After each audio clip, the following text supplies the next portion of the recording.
讲到屏东明阳国际这工厂发生火灾，造成4名消防人员过往，目前还有56个人正在住院治疗。也因为其中一位失踪的员工身份佫需要确认，消防人员早起佫入到火场继续敲吹。屏东县政府早起也公布明阳3项缺失，包含存放超过关制量30倍的有机过氧化物，会依照这消防法来改罚240万。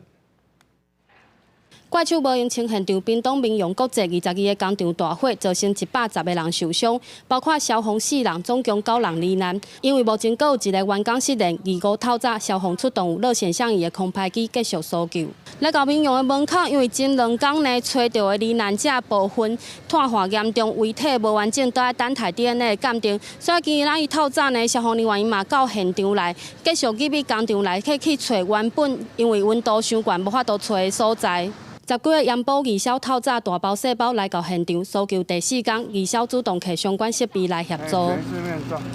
是防毒呼吸器。搜救继续，监视火调人员甲检方嘛陆续到场入去工厂勘验。馆长周春美透早开记者会，公布明阳欠超标30倍的有机过氧化物等3大违失，要以消防法中档开罚240万。只能够储存100公斤的有机过氧化物，